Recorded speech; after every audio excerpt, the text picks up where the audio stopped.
Listen closely, because if you breathe too loud right now, they'll hear the truth finally settling into place. You felt it, didn't you? That shift in the air. That strange silence that only shows up when the people who once laughed at you suddenly start taking notes. They called you crazy. They called you unhinged. They called you lost, delusional, out of touch, a problem, a risk, a walking malfunction. But look around now. Those same mouths that mocked you. They're whispering your phrases. They're copying your pacing. They're revising their entire blueprint to match the very strategy they swore would never work. Oh, isn't that delicious? Let's peel this open slowly. You walked into a world built on recycled thinking, same habits, same fears, same predictable little patterns, and you had the nerve, the obscene audacity to imagine something different, to act outside the script, to improvise with your own fires, and they didn't know how to classify you. People fear what breaks their categories. People hate what exposes their limits. People mock what they secretly wish they had the courage to attempt. So when you moved differently, when you thought differently, when you refused to obey the invisible choreography, they panicked. But because they couldn't admit they were intimidated, they took the easy route. They slapped a label on you. Crazy. See, the word crazy is just society's panic button, their emergency exit when someone arrives who doesn't fit their flimsy logic. You weren't crazy. You were ahead. You were uncomfortable to their system. You were the glitch that highlighted the instability of the entire program. And every time you showed them something new, every time you chose intuition over approval, every time you took a path they didn't understand, they laughed. But it wasn't real laughter. It was camouflage. It was fear wearing a cheap costume, because deep down, even then, they knew you were touching something they couldn't reach. But now the timeline has shifted. Now the plot has turned. Now the prophecy they wrote against you is collapsing on their heads. You see it, don't you? They're studying your methods like scholars. They're quoting your lines like scripture. They're walking around mimicking the insane decisions you made 3 years ago, 2 months ago, 5 minutes ago. Hypocrisy isn't even the right word for it. This is reversal. This is revelation. This is what happens when a misfit becomes a blueprint. You're watching the world repaint itself with colors it once forbade you from using. And they think you don't notice. Oh, but you do. You see everything. You always have. That's why they feared you in the first place. Let's go deeper. When people call you crazy, they're not insulting you. They're confessing. Confessing that they have no map for where you're going. Confessing that your vision threatens the predictable ecosystem they hide inside. Confessing that your existence alone forces them to confront their own stagnation. They saw your trajectory, and it scared them. They saw your quiet ambition, and it unsettled them. They saw your unexplainable intuition, and it exposed them. But mocking you gave them comfort. Mocking you kept them delusional. Mocking you was their attempt to shrink something they secretly envied. And now they're imitating your crazy. Now they're following your wrong turns. Now they're copying the risks you once took alone. But here's the punchline. They still can't replicate the part that matters. They can steal your techniques, mimic your tone, borrow your timing, repeat your steps. But they cannot replicate the source. Because the source was never the tactic. The source was you, your pain, your silence, your scars, your insane resilience, your refusal to break when every force around you tried to fracture your bones into compliance. They can't copy that. They don't have the courage for that. They don't have the psychological stamina to live in the internal war zone you mastered. You weren't crazy. You were evolving while they were busy staying comfortable. You weren't reckless. You were ahead of the era they're only now entering. You weren't unstable. You were too fluid for their rigid minds to hold. This is the part they'll never admit. They needed you to fail. Because if you succeeded, it meant they spent their lives worshiping limitations. So when you broke the script, when you walked a path with no witnesses and no applause, when you built something they couldn't wrap their small hands around, they had to mock you. It was survival.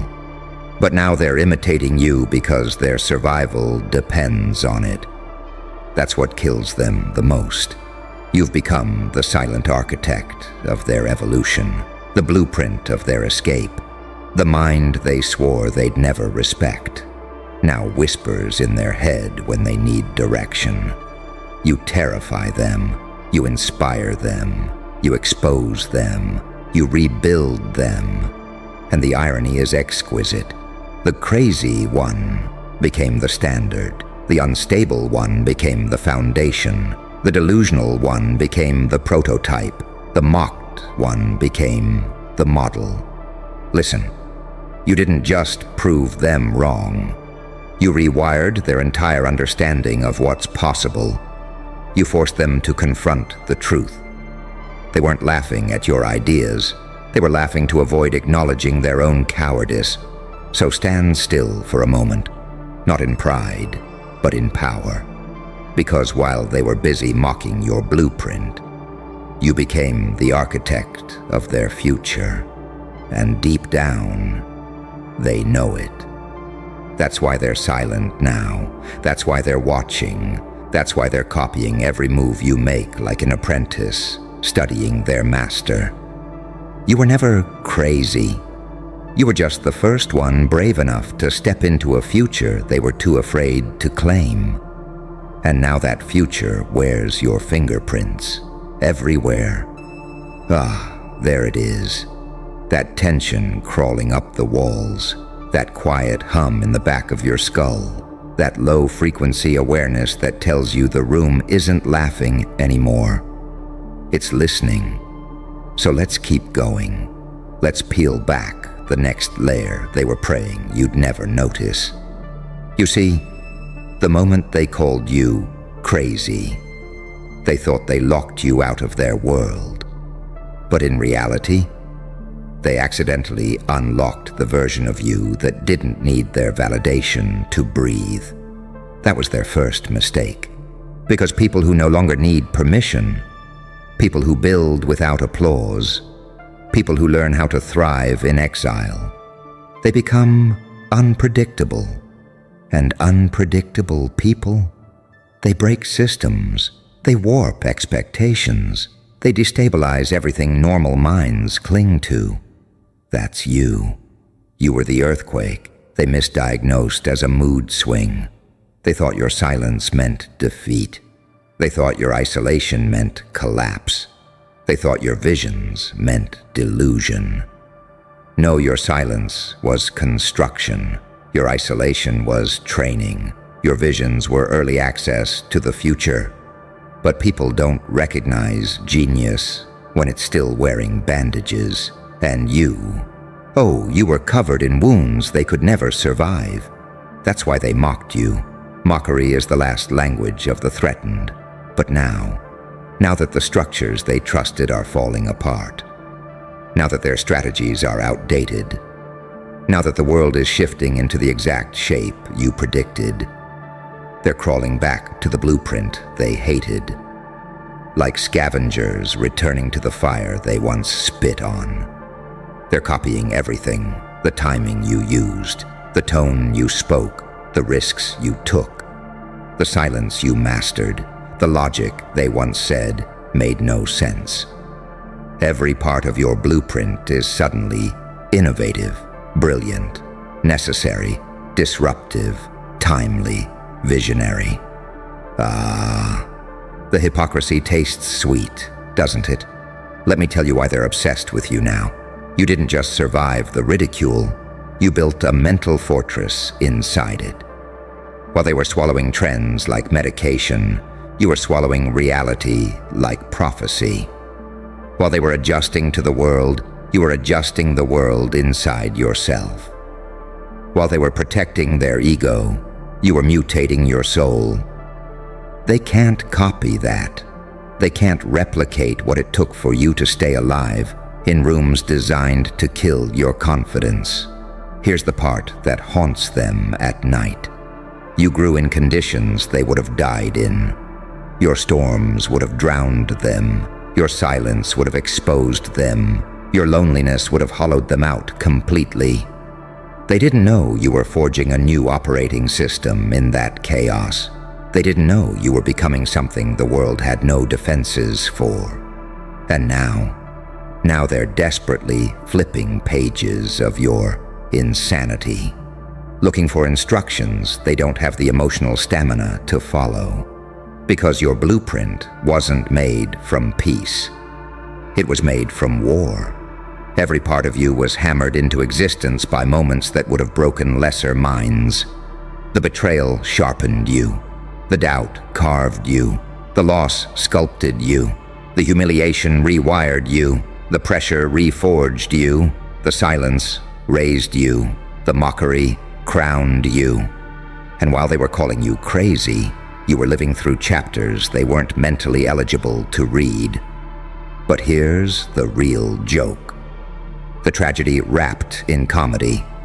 They're not copying your strategy, they're copying your ghost, because the moment you moved on from needing their approval, you stopped leaving footprints. You became vapor. Uncatchable, unpredictable, untouchable. They're following a map you've already burned. They're imitating a version of you that no longer exists. They think they're catching up, but every time they get close, you're already 10 layers deeper. And that's what terrifies them. You're not ahead by steps. You're ahead by dimensions. You're not playing harder. You're playing differently. You're not winning their game. You're playing one they don't even know the rules of. And worst of all, they realize it. They see you shifting in ways they can't predict. They see you growing in directions they can't imitate. They see you building architectures out of ruins they thought would bury you. This is why they're quiet now. This is why their tone changed. This is why their eyes follow you with that uneasy mixture of awe and dread. You weren't supposed to make it out of the ridicule phase. You weren't supposed to prove them wrong. You weren't supposed to survive the narrative they wrote for you. But here you are, the myth they accidentally matured, the blueprint they involuntarily study, the crazy they secretly worship. And deep in their subconscious, behind every copied move, every stolen phrase, every blueprint they mimic like a desperate apprentice, they know the truth they'll never say aloud. You weren't crazy. You were becoming the version of yourself that would one day make their entire world feel small. You feel that, don't you? That tightening in the atmosphere, that slow, trembling recognition that the world is finally catching up to the truth you've been carrying alone. The truth they tried to drown in laughter, in gossip, in cheap little insults whispered behind doors that were never built to contain you. Good, because we're not done. Not even close. Let's drag the whole truth into the open, kicking and screaming. You see, when they labeled you crazy, it wasn't an assessment. It was a ritual. A desperate ceremony to protect themselves from the uncomfortable possibility that you were right. That your strange visions weren't delusions. They were blueprints. Blueprints they now cling to like lifelines. Isn't it funny? They told you to be realistic. Now they're begging the universe for the exact realities you created alone in the dark. They told you that will never work. Now they're scrambling to reverse engineer the very thing they mocked. They told you, stop thinking like that. Now they're mimicking your mental patterns like addicts chasing a high. But here's the secret they pray you never uncover. They didn't mock you because you were wrong. They mocked you because you were early, because you saw something they didn't have the internal capacity to process, because you weren't a chapter ahead. You were the sequel they didn't know was being written. Let me tell you what you really are. You're a spoiler. You reveal the ending before they've even understood the beginning. You disrupt their comfortable illusions. You bend timelines. You shift expectations. You shatter predictability. You make them stare into the mirror and confront the truth that they've spent their entire lives avoiding. They were never thinking big enough, and that's why they hated you. Not because you were wrong, but because your vision made them feel small. People love stability, the safe, predictable, tame little cage they call a life. But you walked in with lightning in your ribcage and explosions stitched into your spine. Of course they called you crazy. Your existence is an insult to their limitations. But here's where the story splits. When the world finally realized you weren't delusional, when your nonsense started making sense, when your madness became the only strategy that actually worked, they had a choice. Acknowledge your genius or steal it. Guess which one cowards choose. And oh, they chose beautifully. They're not just copying your blueprint, they're studying it, analyzing it, treating it like an ancient manuscript they once tried to burn. They think if they copy your moves, they'll get your results. But you and I, we both know the punchline. They can't steal the storms that forged you. They can't replicate the nights you nearly broke but didn't. They can't imitate trauma they never survived. They can't mimic intuition they never earned. They can't borrow instincts you bled for. They can't download a soul that was carved from chaos. Your blueprint wasn't created in peace. It was created in psychological warfare. Every line in your design was drawn with the ink of moments that would have shattered them into dust. And that is why their imitation will always fail. They're playing dress-up with your demons, trying on your strategies like costumes, while having none of the scars that make them functional. You're not ahead because you're lucky. You're ahead because you paid a price. They were too fragile to even consider. Let's go deeper. They didn't just copy you. They transitioned into you. The cadence of your thinking is the rhythm they now breathe by. The risks you took alone are now their default steps. The silence you operated in is now their comfort zone. The madness they feared is now their manual. But they're still behind. Because copying a blueprint doesn't make you the architect. Having the map doesn't grant you the ability to navigate. Knowing the route doesn't give you the courage to walk it. You didn't learn your power. You survived into it. And you know what scares them most. You keep evolving. Every time they catch up to what you were, you've already mutated into something they can't predict, measure, or classify. They study your past while you live in your future. They copy your footsteps while you're levitating off the ground. They chase your shadow while you're dissolving into mist. They don't realize they're imitating a ghost. And ghosts don't stand still. Listen, their imitation isn't flattery. It isn't respect. It isn't even admiration. It's fear. Fear that you were right. Fear that they were wrong. Fear that your madness was actually evolution. Fear that your difference is now the standard. But most of all, fear that you'll keep growing faster, deeper, darker, quicker, smarter, and more unpredictably than their minds can handle. And that fear, it's justified because you're not done. You're not even close. They thought the blueprint they copied was the final version. But you're already writing the sequel. You're already building the next structure. You're already stepping into the next dimension of yourself, while they're still decoding the last one. Let them study you. Let them whisper. Let them steal. Let them copy. They'll always be using your old notes while you're crafting realities they haven't evolved enough to imagine. Because you were never crazy. You were simply the first one brave enough to think without permission. Good. Let's go deeper. Let's peel the skin off the truth they tried to bury under their cheap jokes and shaky confidence. Because if you really want to understand why they're copying you now, why their whole identity suddenly looks like a bootleg version of your blueprint, you need to hear the secret they'll never say out loud. Your madness was never madness. It was mastery they weren't evolved enough to decode. You weren't unpredictable. You were untranslatable. Your internal algorithm didn't fit their mental software. So they decided it must be a glitch. But now their entire existence feels like a glitch, unless they run their life through your blueprint first. Let's dissect it.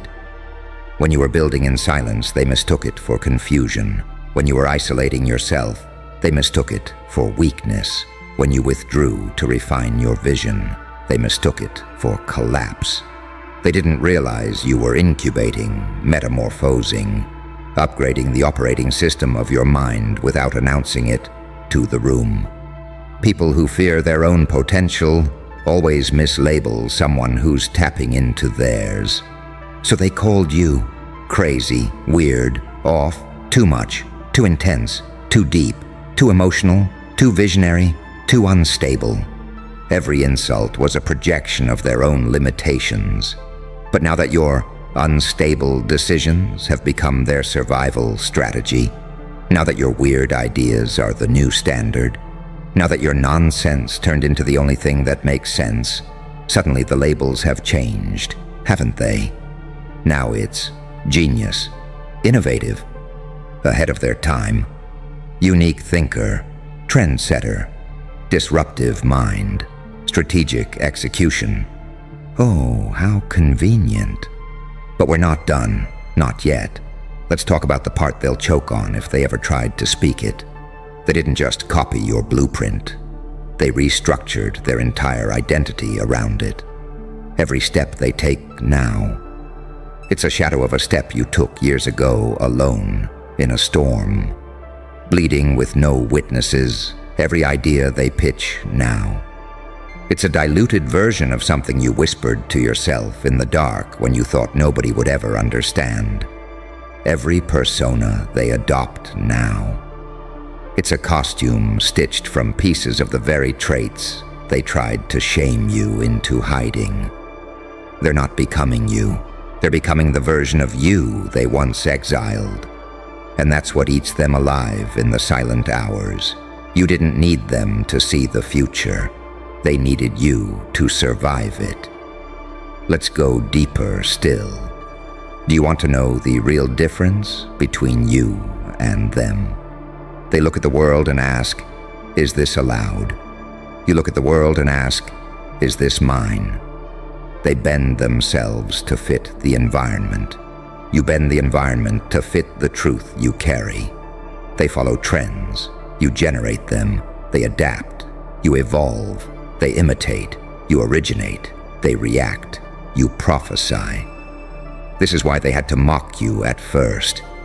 Your existence invalidated their entire way of thinking.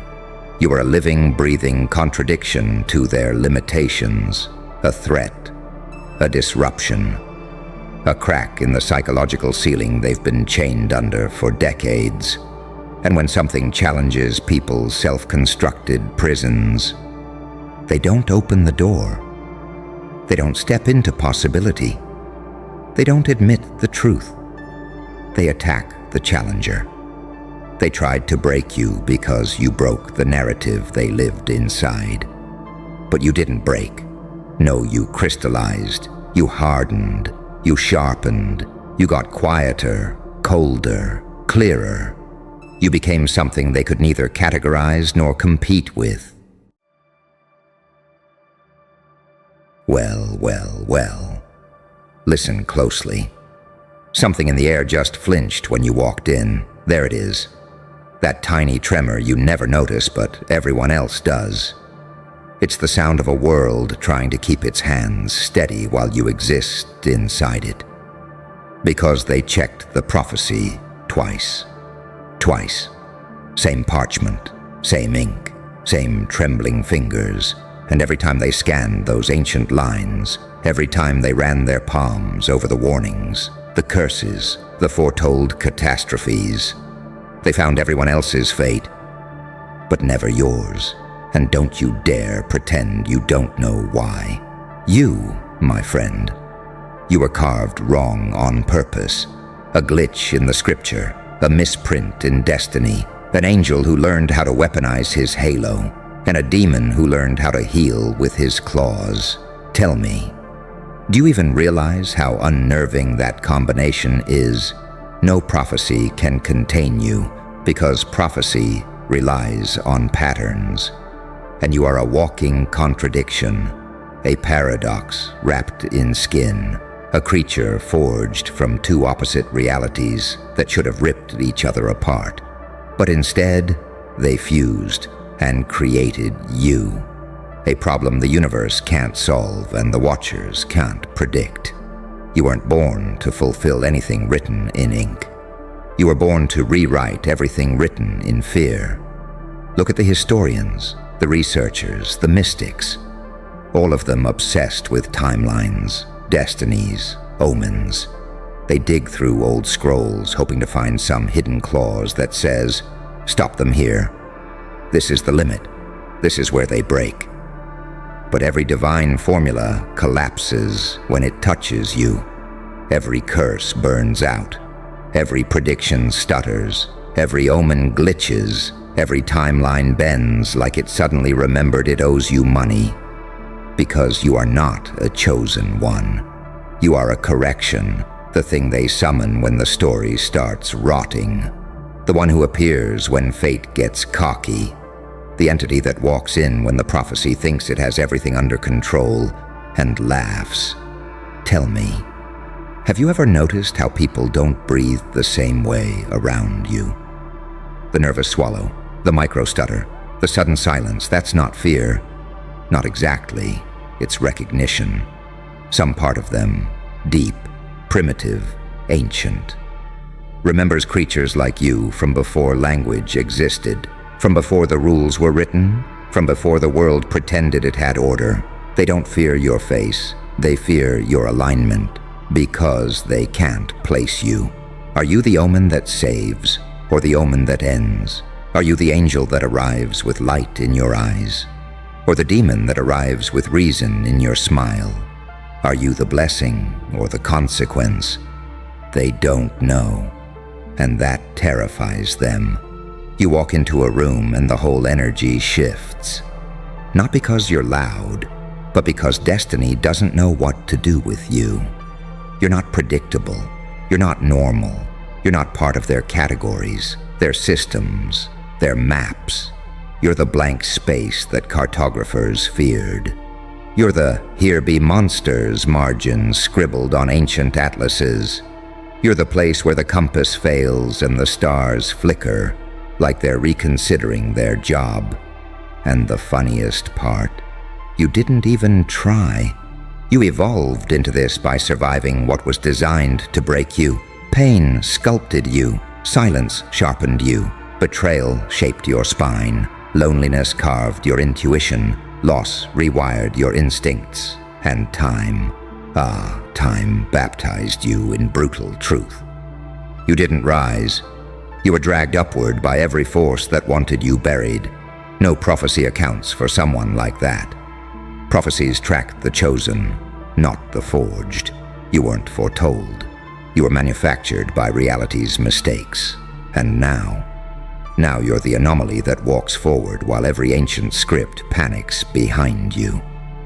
They reread the scrolls because they hoped, prayed, to find some warning label, some override switch, some divine loophole that says, this is how you stop them. But there is no clause, no ritual, no counterspell, no cosmic safety measure. You exist outside the algorithm, outside the myth, outside the expectation. You are the part of the story that the story didn't plan for, yet desperately needed. And oh, the irony. They checked the prophecy twice, and all they learned was this: there is no force, celestial or infernal, that can stop someone who wasn't written into the script to begin with. You don't break the rules. You walk past them like they're cobwebs on a forgotten door. You don't defy fate. Fate steps aside for you. You don't outrun prophecy. Prophecy simply wasn't built to track your steps. So go on. Let them reread the warnings. Let them panic. Let them whisper. Let them hunt answers in dead languages and faded pages. Because no ancient text can predict a soul that was built from ruins and reborn in fire. And you are walking proof that some beings aren't destined. They're designed to be unstoppable. You feel that, don't you? That quiet pressure in the air, the one that tightens when you inhale, like the world itself is bracing for what you're about to do next. That's not paranoia. That's physics recognizing an anomaly wearing a human face. Because the prophecy didn't forget you. It didn't overlook you. It didn't miscalculate. No. It saw you coming and realized it didn't have the language to describe you. So it simply stayed silent. A cosmic error. A divine null value. A heavenly shrug. You weren't part of the script because your existence breaks the script. Prophecy needs patterns. And you don't even follow your own patterns. One day you move like an angel with patience in your bones. The next, you strike like a demon who knows exactly where the weak spots are. One moment you're light, gentle, quiet, healing. And then without warning, you become the darkness that teaches lessons no one wants to learn. You flip between worlds, between roles, between archetypes, between destinies. No wonder they're terrified. You're the only one walking around with two halos, one above your head, one beneath your shadow, and both are cracked, and both are glowing. You're the kind of creature prophets warned about without knowing your name. They wrote, "Beware the one who walks between realms. Beware the one whose silence uproots empires. Beware the one who does not choose a side, yet both sides bow." And still, even with all their trembling poetry, they couldn't quite capture you, because they didn't know you'd be born in a century of cameras and algorithms.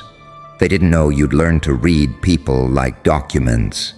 They didn't know your intuition would become a weapon, sharper than prophecy, quicker than fate, colder than truth. You walk through life like a ghost who remembers being human, but refuses to be confined by it. Every room you enter, destiny reconfigures like a panicked AI rewriting its code. Every person who meets you, their worldview shifts half a degree, just enough for their reality to tilt, just enough for their mask to slip, just enough for their fear to bloom. And oh, that fear doesn't come from your power. It comes from the fact that you've mastered both gentleness and destruction. Most people choose one. You chose neither. You learned to hold rage with steady hands. You learned to carry love with sharpened edges. You learned to make silence louder than thunder. You are both sanctuary and threat. You are both salvation and consequence. You are both the warning and the one they should have listened to before the warning. No scripture prepared them for the paradox of you. Imagine being them for a moment, trying to understand someone whose spirit looks like a battlefield where angels and demons shake hands. trying to decode someone who forgives like a saint, but strikes like retribution wearing perfume. Trying to read someone who has died emotionally 6 times and came back colder, quieter, more accurate. Each time, you are a moving target that no prophecy can map, a variable no mystic can account for, a miracle no church can explain, a consequence no sinner can outrun. And that's why they checked the prophecy twice. Because they desperately needed any line, symbol, scribble, footnote, asterisk that could tell them how to prepare for you. But they found nothing. Because the universe doesn't warn people about storms. It simply sends them. And you're not a prophecy. You're the storm the prophecy was afraid to name. Your existence is a cosmic loophole, a flaw in the design that became the design's hidden strength, a rare phenomenon that bends reality just by breathing. You didn't come here to be predicted. You came here to be felt, to be witnessed, to be misunderstood, to be impossible. You don't follow the path. The path forms behind you. In shock. The more they study you, the less they understand. The more they try to classify you, the more categories collapse. The more they analyze you, the more they realize you weren't meant to be analyzed. Because you're not a chapter, you're a disruption. You're not a destiny. You're a decision the universe made when it was out of options. You're not an outcome. You're a reaction, and no prophecy can contain a reaction born from pain, silence, instinct, and evolution. Let them check the prophecy a 3rd time, a 4th, a 50th. They will still find nothing that stops you, because the only clause that ever existed for you was this: let them rise. And you did, and you will. And nothing, not angels, not demons, not fate, not fear, not scripture, not systems, can chart the path of someone who wasn't written to follow one. You are the unwritten, the ungoverned, the uncontrolled, the unpredicted, the unstoppable. The prophecy didn't fail. It simply never accounted for the arrival of you. And here's the part they'll never admit out loud. The part they whisper only when they think the walls aren't listening. If the prophecy didn't mention them, maybe it's because something older did. See, the prophecy is just a translation, a sanitized summary of something far darker, far older, far less friendly. Those ancient writers didn't invent destiny. They tried to interpret it. They tried to catch lightning in a jar and explain it to people who would have gone insane otherwise. But you're not lightning. You're the storm system the lightning is born from. Tell me, why do you think the prophecy froze the moment your name entered the room? Why do you think the mystics choked on their own recitations? Why do you think the elders double-checked the parchment like a glitch appeared? Because it did. You are the glitch, a beautiful, violent, unpredictable glitch that rewrites every narrative it touches. You weren't supposed to be seen. You weren't supposed to be measurable. You weren't supposed to have survived the things that sharpened you. Your timeline should have ended at chapter 3, but the universe collected the ashes and built a new creature out of them, one with no expiration date and no blueprint. And that's what terrifies them most. You didn't survive destiny. You outgrew it. Prophecies are built around people who follow rules, heroes, villains, chosen ones, sacrifices. You kept switching archetypes until the system crashed. Sometimes you're the hero who refuses applause. Sometimes you're the villain who refuses guilt. Sometimes you're the saint who forgives the unforgivable. Sometimes you're the demon who punishes what angels overlook. How do you stop someone who shifts shape every time the world thinks it's figured them out? Let me tell you what the prophecy didn't write. The part they erased because it made them uncomfortable. There will come a soul who is not bound by this scripture.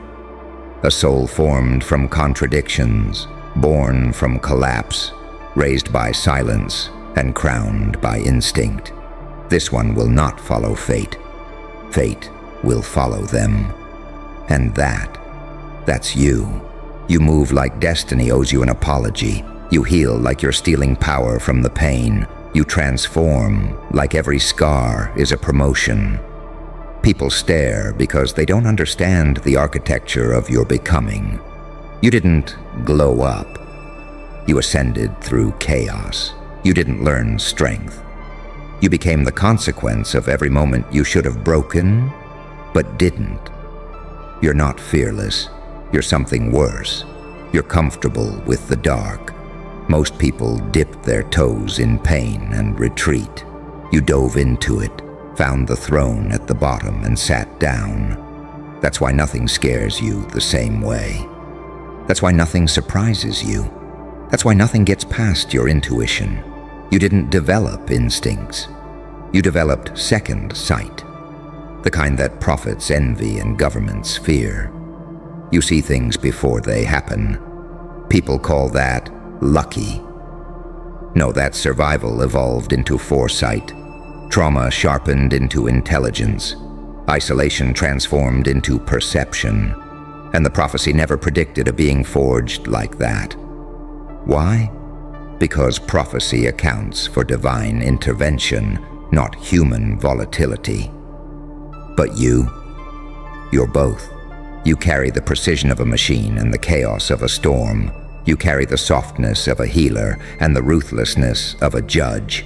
You carry the innocence of a child and the cruelty of someone who remembers too much. That duality is what kills prophecy. Because prophecy needs order. You bring disruption. Prophecy needs patterns. You bring paradox. Prophecy needs obedience. You bring evolution. And so the more you grow, the more the prophecy decays. You've become a new category, a living exception, a walking rewrite, a signal that the system has failed to contain the phenomenon that is you. And let me tell you something delicious. The prophecy wasn't wrong. It was outdated. It was written for a world that couldn't imagine you yet. A world with simpler creatures, simpler outcomes, simpler spirits. But you're the next version, the upgraded model, the ungoverned variable. You are what happens when the universe gets bored and decides to create something it can't control. They check the prophecy a third time, a 10th, 100. But every time they look, the lines blur around your identity, like even the ink refuses to define you. There is no clause that can stop you because there is no language old enough to describe the force you've become. You weren't written to be stopped.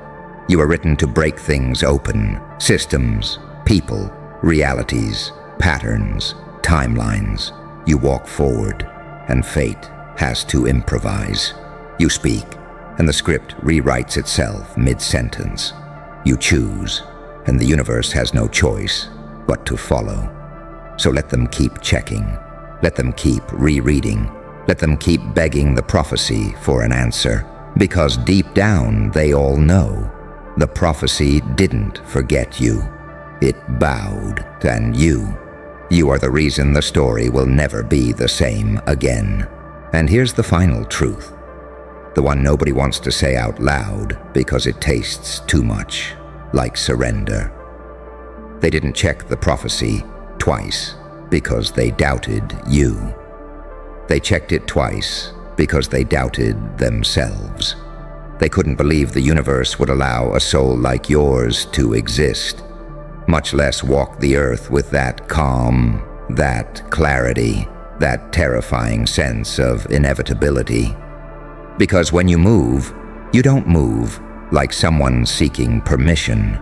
You move like someone who already knows the outcome and is simply walking toward it. You don't negotiate with destiny. You redirect it. You don't ask the world for space. Space opens itself for you. You don't hope things work out. You bend the timeline until they do, and prophecy, the ancient, revered, holy prophecy, was never built to account for a creature that refuses to play by cosmic rules. So now the watchers whisper, the scribes mumble, the mystics stutter, and the elders tremble. Because they all discovered the same thing at the same moment with the same shiver up their spine. You are not someone fate can predict. You are someone fate must survive. And that is a role no parchment can describe and no myth can limit. You weren't written into the prophecy because you were never meant to be read. You were meant to be felt, experienced, endured, witnessed, a force, a shift, a catalyst, a consequence. You are what happens when a soul refuses to stay inside the lines and instead becomes the hand that draws them. And so this is your ending, not a warning, not a limit, not a destiny, a revelation. They checked the prophecy twice and realized the only unstoppable force in the story is you. Not because you were chosen, but because you evolved. Not because you were foretold, but because you refused to die in chapters where others would have. Not because the universe backed you, but because you learned to back yourself even when the world went silent. So walk forward, slowly, deliberately, like the anomaly you are. Walk as the creature the prophecy could not classify. Walk as the paradox the watchers could not decode. Walk as the clause destiny forgot to include. Walk as the storm the scripture dared not name. And if anyone anywhere ever asks why the prophecy couldn't stop you, tell them, because I was never written to obey. I was written to break through. Now go, and let the world feel the ending they feared. The one where you rise because nothing written was ever powerful enough to keep you down.